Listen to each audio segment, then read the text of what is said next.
مفتی صاحب بہت لوگوں سے سنا ہے کہ مرنے کے بعد روح 40 دن تک گھر آتی ہے اور زیادہ رونے سے میت کو عذاب دیا جاتا ہے، بار بار قبر پر جانے سے میت اپنی طرف بلاتی ہے، ان باتوں میں سے کون سی درست ہے؟ ایک بات درست ہے، باقی ساری غلط ہیں۔ حدیث میں آتا ہے ان المیت لیعذب ببکاء اہلہ علیہ، عربی الفاظ ہیں کہ میت پر عذاب ہوتا ہے اس کے گھر والوں کے رونے کی وجہ سے۔ اب سوال پیدا ہوتا ہے چیخو پکار کر کے رو وہ رہے ہیں، عذاب اس بیچارے کو کیوں ہو رہا ہے؟ یہ تھوڑی رو رہا ہے۔ تو علماء نے اس کا جواب دیا ہے کہ اس پر لازم تھا، اس کو پتا تھا کہ جب میرے خاندان میں یہ رواج ہے کہ میں مروں گا تو گریبان پھاڑ پھاڑ کے چیخ چیخ کے پورا محلہ سر پہ اٹھایا جائے گا، تو اس نے اس برائی سے ان کو زندگی میں روکا کیوں نہیں؟ تو گھر کا سربراہ اس برائی کا ذمہ دار ہوتا ہے نا جو گھر میں ہو رہی ہے، تو اس کو چاہیے تھا وصیت کرتا کہ ہمارے یہ، کیونکہ جن خاندانوں میں رواج ہوتا ہے وہی ایسا کرتے ہیں، جن کے یہاں رواج نہیں ہے وہ ایسا نہیں کرتے۔ جب اس کو پتا تھا کہ میرے مرنے کے بعد ہا ہو چیخو پکار رونے کے مقابلے ہوتے ہیں باقاعدہ، جو نہیں رو رہا وہ سمجھتے ہیں اس کو تو محبت ہی نہیں تھی، لہذا جس کو محبت نہیں بھی ہونا وہ بھی دکھانے کے لیے رو رہا ہوتا ہے بہت چیخ چیخ کے۔ تو صبر کا حکم ہے، رونے کی اجازت ہے، وہ تو محبت کا تقاضا ہے بھائی، لیکن ایسے چیخنا، عورتوں کی آوازیں گھروں سے چیخو پکار کی باہر جانا، یہ بہت بڑا گناہ ہے، اس پہ اتنی شدید وعیدیں ہیں، یہ اسلام میں جائز نہیں ہے۔ تو اس کو پتا تھا میرے خاندان میں یہ رواج ہے، تو نے وصیت کیوں نہیں کی؟ ان کو روکا کیوں نہیں کہ میرے مرنے کے بعد یہ حرکتیں نہیں ہوں گی؟ تو ایسی صورت میں اس کو بھی عذاب ہوگا جب کوئی روئے گا، کیونکہ اس گناہ کا ذمہ دار یہ بھی ہے۔ ان المیت لیعذب ببکاء اہلہ، تو اس کا مطلب یہ ہے کہ جس کو پتا تھا میرے مرنے کے بعد یہ سب کچھ ہوگا لیکن پھر بھی اس نے منع نہیں کیا خاندان والوں کو، تو اس کو پھر تکلیف ہوتی ہے، جتنا چیخو پکار ہوتی ہے، اس کو فرشتے مارتے ہیں، بولتے ہیں تیرا کیا کرا ہے، تیری تربیت ہے۔ لیکن اگر وہ وصیت کر چکا تھا اور ان کو سمجھا کے جا چکا تھا تو پھر قرآن میں صاف پتہ چلتا ہے لا تزر وازرۃ وزر اخری، کوئی دوسرے کے گناہوں کا بوجھ نہیں اٹھائے گا، پھر ان کے رونے چیخنے سے اس کو کوئی گناہ نہیں ملتا۔ حدیث میں آتا ہے ایک صحابی کا انتقال ہوا تو دوسرے نے بہت تعریف، مرنے کے بعد ہم تعریفوں کے پول باندھ دیتے ہیں نا، روایت میں ہے یہ جو میں آگے پیش کر رہا ہوں آپ کے سامنے، بہت تعریفیں۔ تو نبی نے فرمایا قبر میں اس کو فرشتے مارتے تھے اور پوچھتے تھے کہ بتا کیا تو واقعی میں ایسا تھا؟ یعنی یقیناً تو ایسا نہیں تھا، تو کیوں جھوٹی تعریفیں کروا کے گیا لوگوں سے اپنی؟ بعض لوگوں کی عادت ہوتی ہے نا کہ وہ اپنی جھوٹی تعریفیں کروا کے اپنے غلط امیج دنیا کے سامنے، جو اچھا امیج ہوتا ہے لیکن وہ جھوٹا ہوتا ہے، تو امیج ایسا بنا کے، یہ لفظ امیج نہیں ہے، مجھے کسی نے بتایا امیج ہے نا، تو میں جو انگلش میں غلطی کیا کروں مجھے بتا دیا کرو میرے بھائی، میں کوئی انگریز امریکہ میں تھوڑی پیدا ہوا ہوں۔ تو ایسا اس کا امیج بنایا ہوا تھا کہ یعنی جو بعض لوگ ایسا اپنا تصور لوگوں کے دماغوں میں بنا کے جاتے ہیں جیسے بہت نیک، تو ایسے میں اگر مرنے کے بعد آپ کی جھوٹی تعریفیں ہو رہی ہیں نا تو اس پہ بھی چترول لگتے ہیں کہ لوگ کہہ رہے ہیں یوں تھا تو تھا گیا، تو ایسا ہے پٹاخ ایک لگے گا، بتا تو ایسا تھا۔ تو اس لیے جیسے ہو ویسے ہی نظر آؤ، اپنے بارے میں زیادہ نہیں تعریفیں کروایا کرو لوگوں سے۔ ہاں جو نعمتیں اللہ نے دی ہیں اس کا اظہار کرنے میں کوئی حرج نہیں ہے بھائی، غیر مسلم اگر خوبصورت ہے تو دیکھنے میں اچھا لگے گا، تو اس کا تو، اور مسلمان تہجد گزار بدصورت ہے تو دیکھنے میں اچھا نہیں لگے گا، تو اچھا لگنے کا تعلق مسلم یا غیر مسلم سے نہیں ہے، اگلے کی پرسنالٹی سے ہے۔ ہاں اعمال کے لحاظ سے اگر اچھا لگ رہا ہے پھر غلط ہے، اعمال کے لحاظ سے کافر اچھا نہیں ہو سکتا، تبھی ہم کہتے ہیں کافر کی خوبیوں کو بیان کیا کرو کہ بھئی ان لوگوں میں یہ خوبی، لیکن یہ کہنا کہ وہ مسلمانوں سے اچھے ہیں یہ زیادتی ہے بھائی۔ مسلمانوں سے اچھے کیسے ہو گئے؟ جو خدا کا انکار کرے اور جو خدا کو مانے دونوں برابر ہو سکتے ہیں؟ ایک اللہ کو مانتے ہیں، اللہ کے پیغمبروں کو، اللہ کی کتابوں کو مانتے ہیں، دوسرا مانتا ہی نہیں ہے، وہ کہتا ہے میں خود بخود بناؤں، تو اپنے خدا کا انکار کر دیا اللہ کا، تو مسلمان سے اچھا۔ اگر وہ اچھے ہوتے تو اللہ مسلمانوں کو جہنم میں بھیجتا، پھر ان کو جنت میں بھیجتا۔ ہاں یہ کہنا درست ہے کہ ان چیزوں میں وہ مسلمانوں سے اچھے ہیں، اور سب مسلمانوں سے بھی نہیں، خاص جیسے پاکستانی مسلمانوں سے امریکی مسلمان کرپٹ نہ ہونے میں اچھے ہیں، جاپانی مسلمان پاکستانی مسلمانوں سے ڈسپلن میں اچھے ہیں، ڈسپلن ان کا بہت اچھا ہے، صفائی ستھرائی میں وہ پاکستانی مسلمانوں سے اچھے ہیں۔ تو پاکستانی کس چیز میں اچھے ہیں وہ سوچ رہا ہوں، ابھی کوئی دماغ میں آئے گا تو بتاؤں گا۔ تو بیوی سے وفا کرنے میں پاکستانی مسلمان جاپانیوں سے اچھے نہیں، بہت اچھے ہیں، سمجھتے ہو؟ اور ایک اور چیز رہ گئی، بچے پیدا کرنے میں بھی بہت اچھے۔ تو چند چیزوں میں تو ہو سکتا ہے، یہ تو کافروں میں بھی تھا نا۔ نبی صلی اللہ علیہ وسلم نے فرمایا خیارکم فی الجاہلیت خیارکم فی الاسلام، جو زمانے جاہلیت میں کافر اچھے تھے اسلام میں بھی وہی اچھے ہیں۔ تو اس سے پتہ چلا کافر میں بھی کوئی اچھا ہو سکتا ہے نا۔ تو یہاں اچھائی سے مراد ہے چند صفات میں اچھائی، غیرت میں، بہادری میں، تو بعض کافر بڑے غیرت مند ہوتے ہیں، بہادر ہوتے ہیں، سخی ہوتے ہیں، تو جب وہ اسلام لاتے ہیں تو وہ بہادری غیرت اور بڑھ جاتی ہے۔ تو صحابہ کرام زمانے جاہلیت میں سخی تھے، بہادر تھے، رشتہ داری جوڑنے کو اچھا سمجھتے تھے۔ یہی جب مسلمان ہوئے تو یہ وفا کس کے لیے استعمال ہوئی؟ پھر نبی کے لیے۔ اور جو منافق تھے مدینہ میں، وہ کم وقت اسلام لانے سے پہلے بھی 2 نمبر، اسلام بھی لانے کے بعد بھی 2 نمبر۔ وہ جدھر دیکھتے تھے نا پلڑا بھاری ہے ادھر کو پلٹ جاتے تھے۔ تو نبی کے جو رشتہ دار تھے قریشی ہاشمی، حضرت ابو طالب کو دیکھو، اگرچہ کفر میں موت ہوئی ہے لیکن رشتہ داری آخری دن تک نبھائی ہے نبی کے ساتھ، کہ میرا بھتیجا ہے، میں اس پہ کسی کو انگلی اٹھانے نہیں دوں گا۔ 3 سال نبی صلی اللہ علیہ وسلم کو شعب ابی طالب میں آپ کا بائیکاٹ کر کے بند کیا گیا، پتے کھانے پڑے ہیں 3 سال معاشی بائیکاٹ۔ ابو طالب نے غیر مسلم ہونے کے باوجود وقت کس کے ساتھ گزارا؟ پیغمبر کے ساتھ۔ کیوں؟ مشکل میں اپنی قوم کو نہیں چھوڑنا۔ ٹھیک ہے نظریے کا اختلاف ہے لیکن قوم کی بیس پہ ساتھ دے رہے ہیں، تو کسی بھی بیس پہ جب کوئی ساتھ دیتا ہے تو اس کے لیے غیرت کا ہونا ضروری۔ بے غیرت کیا کرتا ہے؟ جہاں کوئی مصیبت آئی ایک دم، ہمارے ایک دوست تھے، ان کہتے ہیں میرا ایک بڑا جگری دوست تھا نا، ہر وقت ساتھ، کہنے ایک دن 2-3 لڑکوں نے مجھے گھیر لیا پیٹنے کے لیے نا، کوئی پڈا تھا، کہہ رہے میں نے کہا کوئی بات نہیں، ہم بھی 2 ہیں نا، نمٹ لیں گے، دیکھیں گے۔ کہہ رہے میں مار کھائے جا رہا ہوں، کوئی رپلائی کہیں سے ہو ہی نہیں رہا۔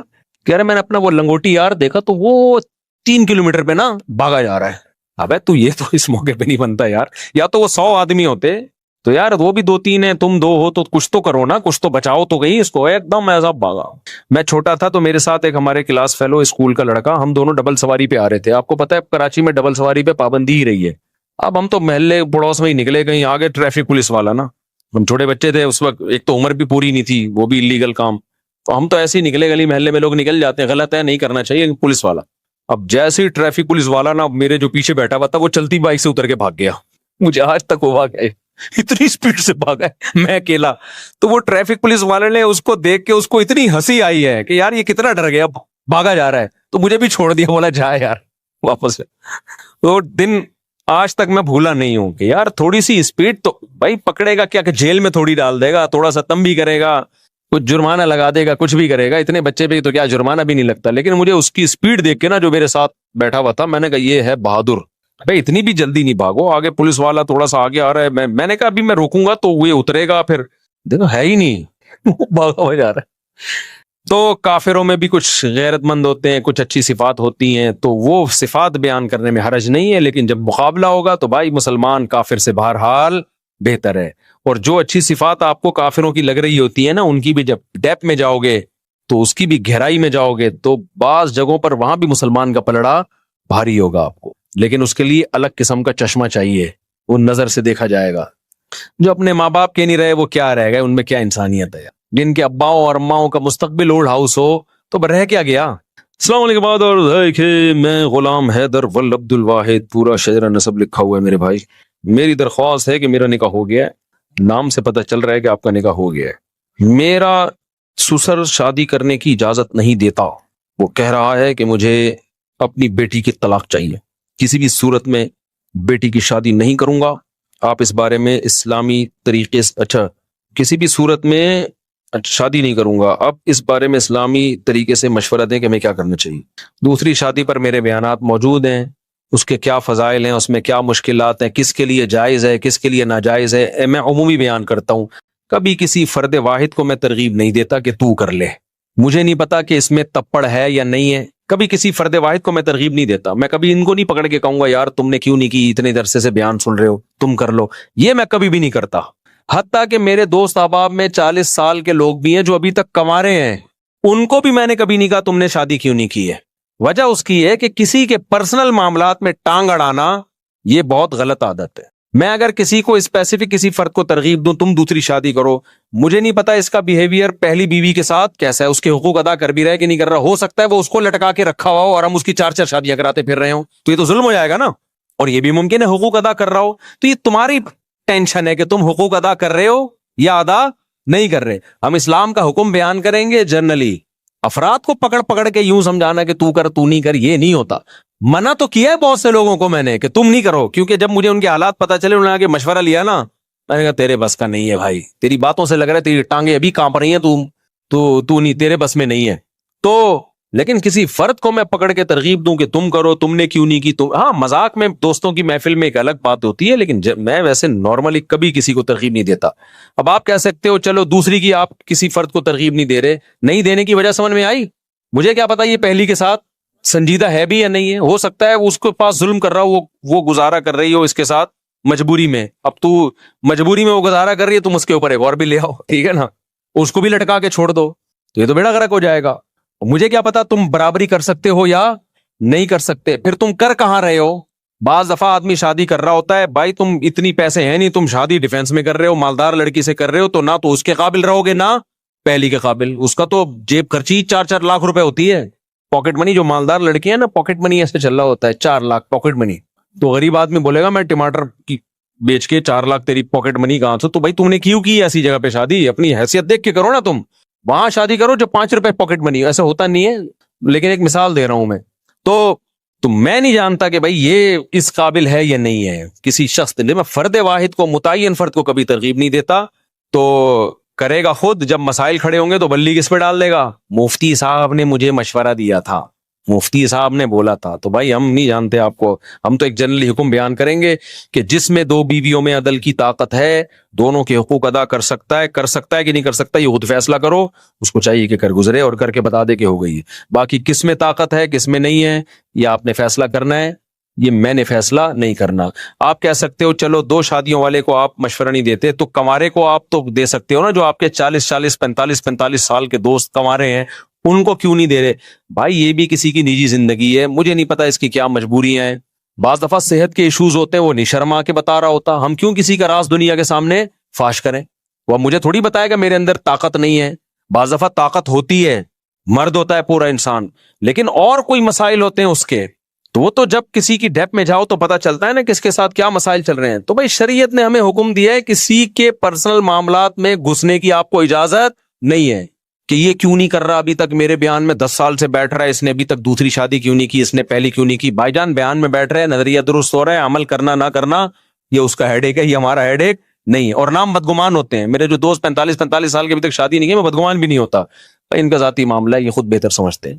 تو اس لیے میں آپ کو بھی ترغیب نہیں دوں گا. جنہوں نے پرچی دی ہے نا، یہ مجھے نہیں پتا آپ کا اپنی پہلی وائف کے ساتھ سلوک کیسا ہے، آپ دوسری کر سکتے ہو نہیں کر سکتے. اب لوگ آتے ہیں میرے سسر کو سمجھا دیں کہ مجھے دوسری کی اجازت دے دیں. سسر کبھی اجازت نہیں دیتا، اور سسر سے اجازت لے کے کرنے بھی نہیں چاہیے، کیونکہ باپ بیٹی کا رشتہ، بہن بھائی کا رشتہ شریعت نے ایسے بنایا ہے کہ اسلام یہ رشتوں کو توڑنا نہیں چاہتا. باپ اگر اجازت دے گا نا لڑکی کا، تو بیٹی کے دل میں کیا آئے گا؟ مجھ پہ سوکن آئی ہے کس کی وجہ سے؟ میرے باپ کی وجہ سے. تو اس کا ریلیشن کس سے خراب ہوگا؟ بولو، باپ سے. تو اسلام یہ پسند نہیں کرتا. تبھی نبی نے 2 بہنوں سے ہی نکاح کرنے کی اجازت نہیں دی. فرمایا 2 بہنوں سے نکاح کرو گے تو رشتے توڑ دو گے، کیونکہ بہن کی محبت سوکن کی نفرت میں تبدیل ہو جائے گی. سمجھتے ہو گے نہیں سمجھتے؟ تو اسی طرح یہ کہ میرا جو ہے نا سالہ مجھے اجازت دے کہ میں دوسری شادی کروں گا، تو سالہ کبھی اجازت نہیں دے گا. ایک تو اس لیے کہ وہ ہے سالہ، دوسرا اس لیے بھی نہیں اجازت دے گا کہ شریعت نے اس کو مکلف ہی نہیں بنایا اس کا. کیونکہ تم کرو گے تو بہن کا بھائی سے رشتہ کیا ہوگا؟ خراب. بہن بولے کہ میرا گھر تباہ کرنے والا میرا بھائی ہے. تو اس لیے بھائی یہ سسرال سے پوچھنے کا کام ہے ہی نہیں. تپڑ ہے تو پاس کر، ورنہ برداشت کر. یہ کام اور کرو جب حقوق ادا کرو. تو اب کون کرے گا کون حقوق ادا نہیں، یہ مجھے نہیں پتا بھائی. اس لیے ہم جنرلی ایک شریعت کا حکم بیان کرتے ہیں. قرآن نے بھی ایک حکم بیان کیا کہ جو 2 بیویوں میں برابری کرے وہ 2 3 4 شادیاں کرے. اللہ نے الگ الگ نام لے کے نہیں بتایا کہ انڈا موڑ پہ فلاں صاحب بھی کریں، اور پٹیل باڑہ پہ فلاں صاحب بھی کریں، اور ڈیفینس میں فلاں صاحب، اور 14ویں صدی میں فلاں لوگ کریں، اس اسٹیٹس کے لوگ کریں، اس اسٹیٹس کے لوگ نہ کریں. یہ کہیں نہیں ہے. جنرلی حکم دے دیا بھائی، جو ان قواعد پہ پورا اترتا ہے ترغیب دے دی کرے، کیونکہ بیوہ طلاق یافتہ عورتیں سوسائٹی میں بہت زیادہ ہیں.